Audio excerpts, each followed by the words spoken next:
got my courage up and said I'm going to do it anyway.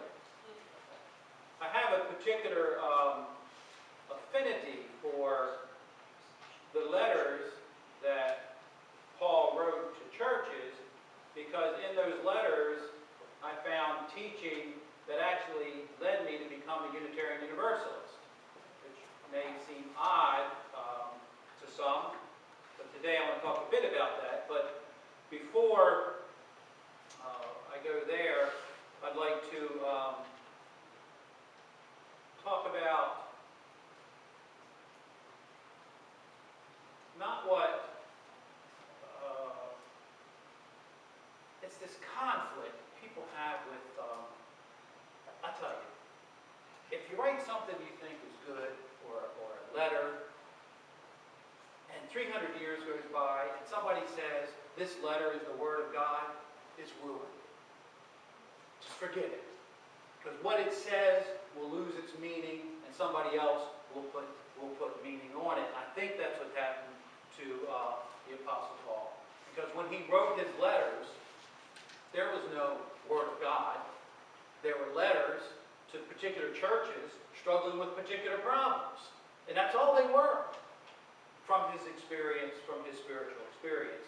I mean, here was a man raised, well-to-do, Roman citizen, Jewish, went to the best school, seminaries, studied with the brightest people in his time, but he was captured by an ideology.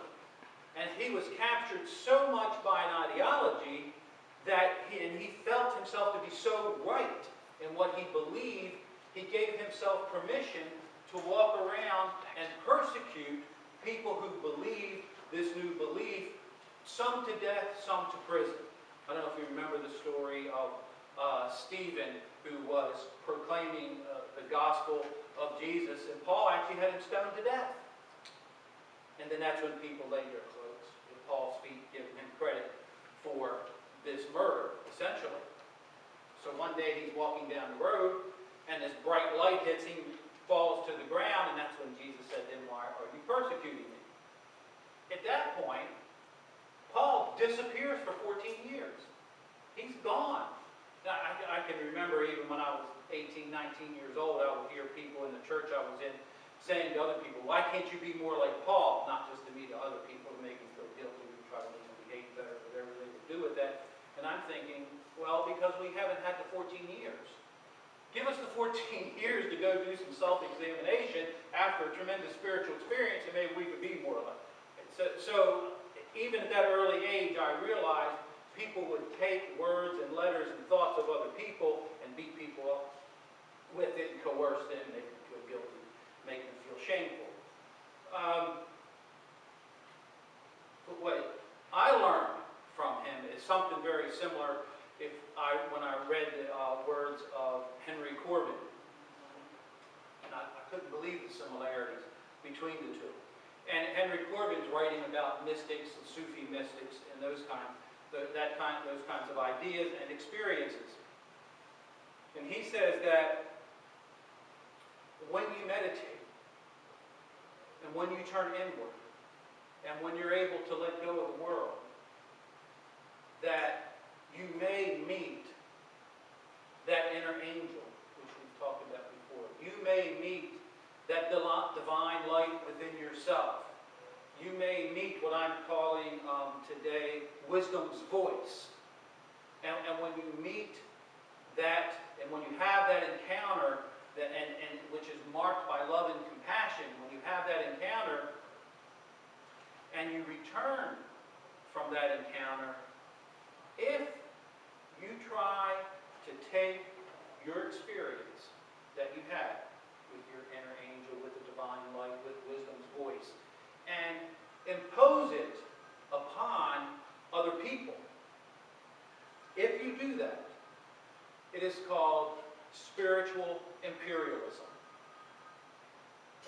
And he goes on to further say that good religion will do this. Will facilitate people experiencing that inner divine moment. That's what healthy religion does. It helps you experience that inner divine moment. And if you hear from a minister or a fellow church member them imposing their experience upon you and saying this is the right experience for you to have, you now know that's called spiritual imperialism. Spiritual imperialism is born from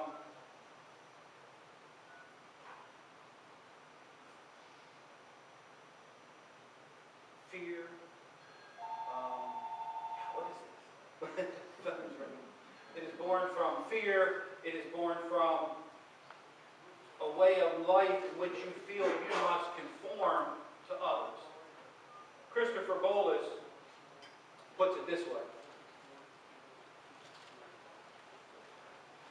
To achieve such totality of mind where a group of people are agreeing with the tenets of a particular spiritual imperialism thought process, to achieve such a totality, the mind itself must be in a condition of having no doubt, no uncertainty, no self-interrogation.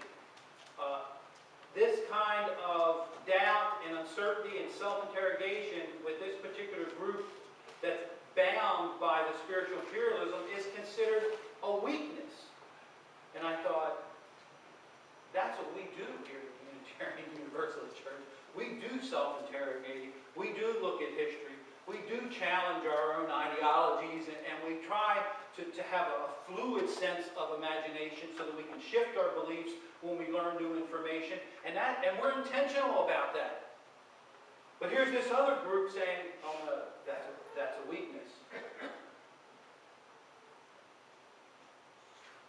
He goes on to say, this is accompanied, in my view, Christopher Wallace's view, by a special act of binding as doubts and counterviews are expelled and the mind ceases to be complex, achieving a simplicity held together initially by bindings around signs of the ideology.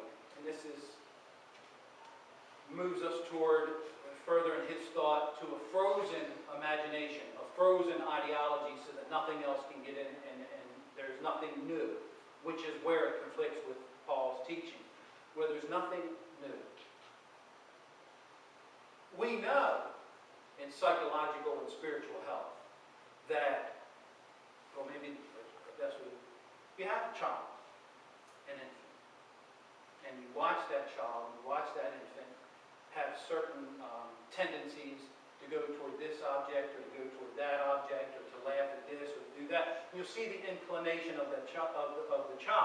And so what you do is you might then say, if the child's fascinated with stars, you might go buy a book full of stars.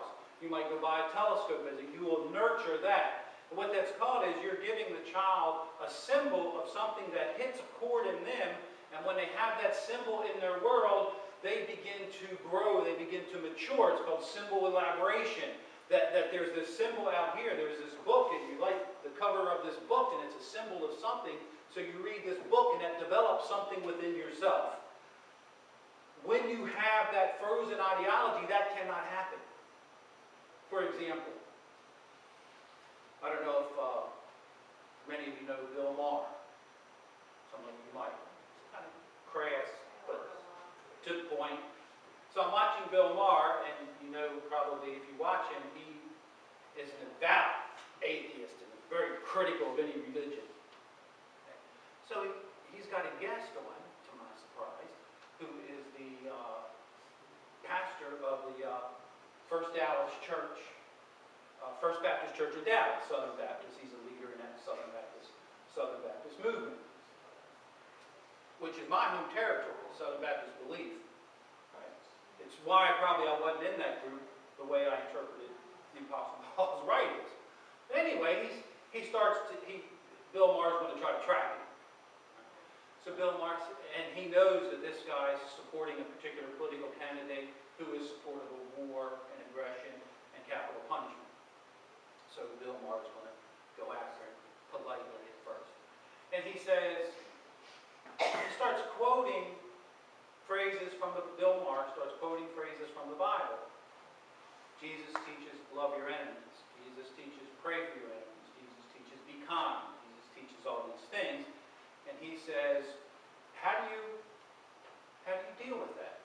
supporting this particular political and social economic view that supports war. How do you do that? Which I think, okay, that's a real question. Here's a person who has a set of beliefs that give them permission to do this socially, but claims this religious belief over here that says to do just the opposite. So I'm ready for an engaging conversation. Okay. Immediately he says, oh no. The Apostle Paul writes in the book of Romans chapter 13 that we are to be subject to authority. So whatever the authority, governing authority, so whatever the governing authorities tell us to do, that's what we should do. So Bill Maher says, whoa, whoa, whoa. He's trapped. He says, whoa, wait a minute. I'm talking about the words of Jesus. And then the minister says, whoa, no, wait a minute. I'm talking about the Word of God. See, that Jesus and Paul are equal even when they say opposite things. So at that point, Bill Maher just kind of shook his head because there's a problem there. Because what that means is I can say I have an ethic, but when I'm trapped with that ethic, I can shift over here and come out with something totally different and be completely justified.